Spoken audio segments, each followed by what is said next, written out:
Assalamualaikum warahmatullahi wabarakatuh. Perkenalkan, nama saya Victoria Febrianti dengan NIM 2021210025 pada mata kuliah Administrasi Pembangunan Daerah dan Desa dari kelas D.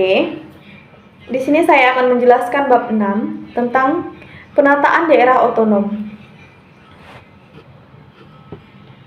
Istilah daerah dalam terminologi daerah otonom di Indonesia memunculkan dua penafsiran utama yang apabila tidak dipahami dengan benar oleh para pembuat kebijakan, maka hal tersebut akan memunculkan konflik.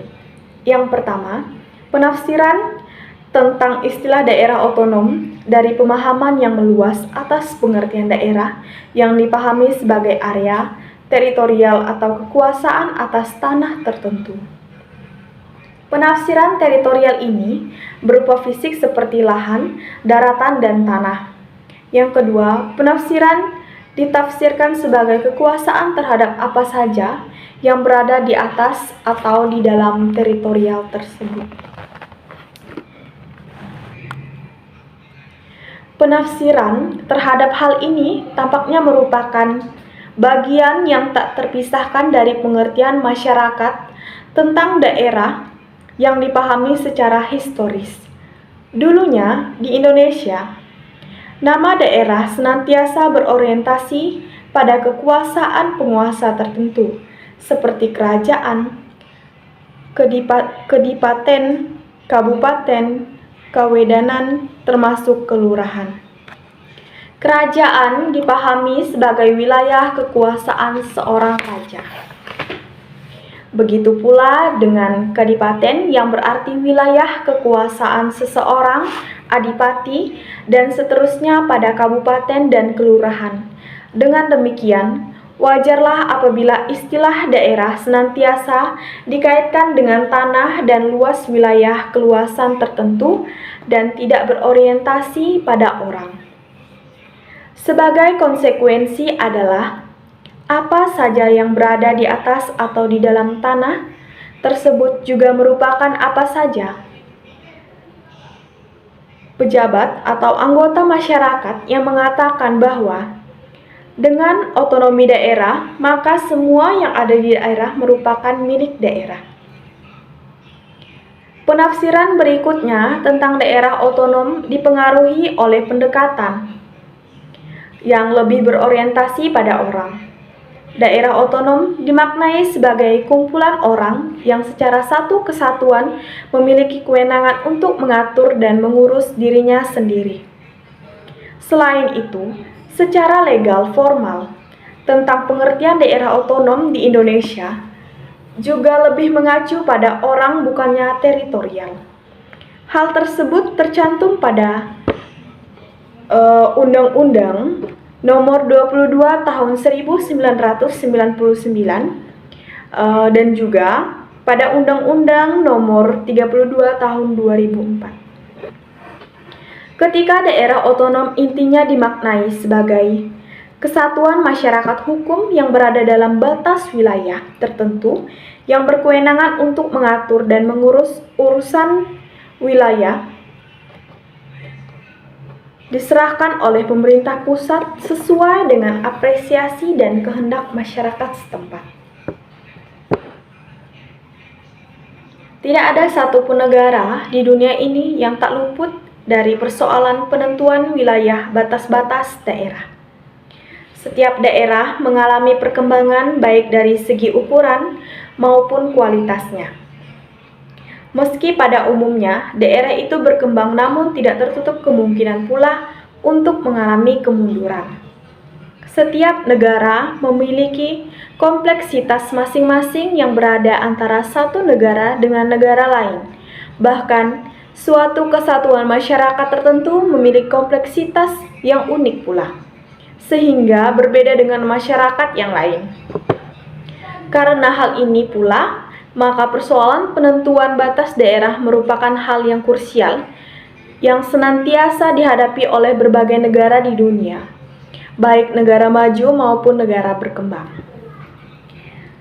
Pada saatnya, Kini kompleksitas tersebut telah berkembang menjadi lebih kompleks lagi seiringan dengan perkembangan tertentu sosial, ekonomi, politik yang bertumbuh sesuai dengan regional dan bahkan globalisasi berbagai isu. Kompleksitas persoalan SARA misalnya kini tak lagi menjadi isu kompleksitas lokal, bahkan seringkali menjadi isu internasional yang tak bisa dibatasi oleh suatu negara. Namun demikian, persoalan penentuan batas daerah ini baiklah sesuai hal yang harus dihadapi, namun merupakan suatu persoalan yang harus dihadapi dan dicari jalan keluarnya. Malangnya, untuk mengatasi persoalan tersebut, ternyata tak hanya teori yang bisa digunakan untuk menjelaskan dan memberikan pemahaman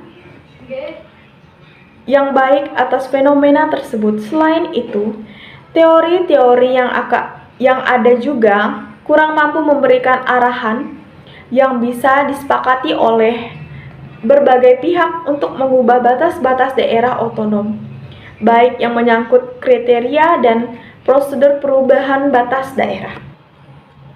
Selanjutnya mengenai variabel penataan daerah. Smith pada tahun 1985 mengungkapkan arti penting penetapan batas daerah tersebut sebagai penentu pola spesial kehidupan sosial dan ekonomi, rasa identitas politik, dan efisiensi pelayanan publik. Penentuan batas daerah dibutuhkan karena pada dasarnya batas daerah akan mempengaruhi administrasi publik, sehingga berpengaruh pula pada akhirnya pada pola spesial kehidupan sosial dan ekonomi. Masyarakat dapat pula dijadikan pertimbangan utama untuk menentukan batas daerah. Persoalan penentuan batas dan besaran daerah otonom merupakan hal yang krusial bagi aktivitas pemerintah daerah. North pada tahun 1994 mengungkapkan bahwa penataan batas ini berkaitan dengan efisiensi ekonomi dan efektivitas demokrasi. Selain mempertimbangkan dua hal tersebut secara parsial, dapat pula dipertimbangkan kombinasi di antara keduanya yang mempunyai arti penting untuk menciptakan stabilitas, fleksibilitas, dan daya tanggap pelayanan publik. Kini pengaruh perkembangan moda transportasi dan teknologi informasi dan komunikasi telah menaburkan batas-batas pola seperti lainnya, yakni kesatuan dalam identitas politik perlu diperhitungkan. Di berbagai daerah, rasa identitas politik bahkan menjadi pertimbangan utama dalam penentuan batas daerah. Jika suatu masyarakat benar-benar merasa menjadi satu kesatuan politik tertentu, maka mereka dapat menuntut daerah otonom tertentu dengan batas-batas sesuai dengan kesatuan identitas politiknya. Umumnya, identitas politik tidak ditentukan oleh penguasa partai politik tertentu dalam sebuah komunikasi, namun dipicu oleh kesamaan dan faktor lainnya seperti agama, etnis, suku, atau budaya, atau hal lainnya yang berkembang menjadi isu politik yang sensitif sehingga menjadi tekanan politik yang kuat dengan identitas politik tertentu, sehingga menuntut penentuan sebagai daerah otonom sendiri. Pertimbangan lain yang sangat penting untuk diindahkan adalah tercapainya kondisi efisiensi pelayanan publik. Tentunya efisiensi ini merupakan isu universal karena pada dasarnya pemerintah memiliki sumber daya yang terbatas untuk memenuhi semua kebutuhan masyarakat. Tak ada satu negara pun di dunia ini yang luput dari kondisi di atas. Batasan-batasan daerah otonom pada dasarnya harus memenuhi skala ekonomi sehingga tersedia cukup sumber daya untuk membiayai pemerintah daerah, serta pada sisi yang lainnya, batas daerah juga akan membatasi pengeluaran yang dibutuhkan untuk memberikan pelayanan kepada masyarakat. Penentuan daerah otonom yang tepat juga akan membantu pemerintah nasional untuk menyelenggarakan pemerintahan secara efisien, karena untuk negara sebesar Indonesia akan kesulitan mencapai skala ekonomi yang efisien jika semua pelayanan publik diselenggarakan secara terpusat. Efisiensi pelayanan publik akan terjadi sejalan dengan prinsip subsidiaritas, yakni pengambilan keputusan kebijakan diberikan kepada institusi terendah yang berkenaan dengan ruang lingkup pengambilan sumber daya dan dampak yang ditimbulkan dari kebijakan tersebut yang sejalan dengan batasan-batasan institusi itu sendiri. Dengan efisiensi pelayanan publik, maka kesejahteraan masyarakat akan lebih terjamin untuk mencapai, karena kemungkinan setiap sumber daya yang dibelanjakan akan dikonversi menjadi kemanfaatan bagi masyarakat. Dengan batasan-batasan daerah yang tepat akan memungkinkan biaya birokrasi pelayanan publik akan menjadi lebih rendah, serta biaya koordinasi, monitoring, dan kontrol akan menjadi lebih murah dan efektif, sehingga efektivitas pelayanan publik akan lebih besar. Selanjutnya tentang pertimbangan efisiensi ekonomi, di mana terdapat 4 pertimbangan efisiensi ekonomi. Yang pertama, pertimbangan efisiensi ekonomi yang menjadi dasar bagi penentuan batas daerah meliputi beberapa hal. Pertama adalah perhitungan tentang biaya perjalanan dan komunikasi rendah sehingga menyebabkan efisiensi dan baiknya pelayanan publik dan koordinasi pemerintah. Batasan daerah yang terluas akan menyebabkan biaya koordinasi, baik dalam bentuk transportasi maupun telekomunikasi, menjadi lebih mahal dibandingkan batas daerah yang lebih sempit. Biaya koordinasi yang lebih besar akan mengurangi biaya diperuntukkan bagi pelayanan langsung kepada masyarakat. Jumlah penduduk yang lebih banyak dalam batas daerah tertentu akan juga membutuhkan biaya yang lebih besar karena membutuhkan institusi yang lebih kompleks dalam pelayanan kepada masyarakat, sehingga batas-batas juga harus mempertimbangkan jumlah maupun persebaran penduduknya. Yang kedua, batas wilayah yang terluas akan menyebabkan biaya koordinasi baik dalam bentuk transportasi maupun menjadi mahal dibandingkan batas daerah yang lebih sempit. Yaitu pemerintahan daerah mampu memenuhi kebutuhan finansial tanah dan sumber dan daya lainnya dari dalam daerah sehingga meminimalisirkan ketergantungan ekonomi dari susunan pemerintah di atasnya ataupun bergantung pada daerah lain. Sumber daya ini bisa berasal dari sumber daya alam maupun sumber daya manusia. Untuk kawasan perkotaan, pendapatan daerah diperbolehkan dari hasil sumber daya manusia, bukan dari sumber daya alam. Pertimbangan terhadap batas akumulasi sumber daya yang memadai merupakan hal penting dalam menentukan batas-batas daerah. Tentang kondisi sumber daya, apa yang harus dihitungkan, masih terdapat beberapa pendapat di antara para ahli. Yang ketiga, biaya koordinasi yang lebih besar akan mengurangi biaya diperuntukkan bagi pelayanan langsung kepada masyarakat, di mana meminimalisir biaya eksternalitas yang berasal dari daerah lain sehingga dapat menyebabkan biaya tambahan bagi suatu daerah.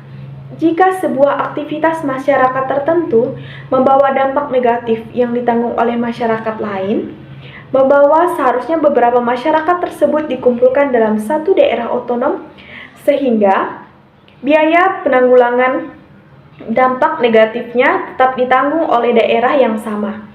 Pada sisi yang lain, jika kegiatan masyarakat lokal membawa dampak yang meluas bagi kegiatan masyarakat lokal, maka masyarakat yang lain, terutama yang berdampak positif, maka sebaiknya biaya tidak ditanggung oleh kelompok. Makanya yang pertama, tetapi jika oleh semua masyarakat yang terkena dampak positif tersebut. Untuk itu, penyatuan masyarakat tersebut dalam suatu daerah otonom berarti akan menimbulkan efisiensi bagi semua kelompok masyarakat dan tidak ditimbulkan kondisi bahwa suatu masyarakat tertentu harus menggunakan biaya yang dinikmati oleh kelompok masyarakat yang lebih besar. Selanjutnya yang keempat, jumlah penduduk yang lebih banyak dalam batas daerah tertentu juga akan membutuhkan biaya yang lebih besar karena membutuhkan institusi yang lebih kompleks dan pelayanan kepada masyarakat, sehingga batasan-batasan daerah juga harus mempertimbangkan jumlah maupun persebaran penduduknya. Selanjutnya, pertimbangan efektivitas demokrasi. Pertimbangan selanjutnya adalah efektivitas demokrasi. Penetapan batas wilayah otonom diharapkan mampu menjamin beberapa hal. Yang pertama, batas daerah yang tepat akan mampu mengekspresikan dengan tepat tentang apa saja yang diinginkan oleh para pemilih. Yang kedua, batas daerah yang tepat akan menjamin keterwakilan yang adil bagi minoritas. Dan yang ketiga, mudahnya aksesibilitas penduduk dalam memilih anggota dewan, pejabat pemerintah daerah. Dan yang ketiga, pemahaman publik terhadap sistem dan tujuan pemerintah daerah. Dan yang keempat, tentang kendali kekuasaan dan tanggung jawab yang mendukung pemerintah daerah untuk merespons kebutuhan penduduk setempat pada masa kini dan pada masa yang akan datang, serta memberikan pilihan-pilihan dalam penyediaan barang-barang publik. Selanjutnya, faktor krusial penataan daerah yang diungkapkan oleh Norton pada tahun 1994. Ada dua, yaitu efisiensi ekonomi dan juga efektivitas demokrasi. Efisiensi ekonomi ini yang pertama biaya perjalanan dan komunikasi, yang kedua kemampuan memenuhi kebutuhan finansial, yang ketiga meminimalisasi biaya eksternalitas, dan yang ketiga koordinasi pelayanan publik, dan yang keempat kondisi potensi sektor non-pemerintah daerah. Yang kelima. Selanjutnya, efektivitas demokrasi. Yang pertama, eksplorasi apresiasi masyarakat. Yang kedua, rasio keterwakilan. Yang ketiga, aksesibilitas dalam proses politik. Dan yang keempat, kedewasaan masyarakat dalam berpemerintahan. Dan yang kelima, tentang kendali kekuasaan lembaga pemerintah. Yang terakhir, pembahasan tentang Chatham Area Quotient pada tahun 2000, yakni luas wilayah yang optimal bagi pelayanan publik, pembangunan penarikan sumber daya, partisipasi dan kontrol baik masyarakat maupun birokrasi. Arti penting dari Chatham Area ini berkaitan dengan dibutuhkannya penentuan batas yang akurat dengan berorientasi pada administrasi yang berkualitas untuk menghadapi perubahan masyarakat dan kompleksitas layanan yang dibutuhkan. Mungkin sekian pembahasan dari bab 6 saya. Kurang dan lebihnya saya mohon maaf jika terdapat banyak kesalahan kata. Kurang dan lebihnya saya ucapkan banyak terima kasih.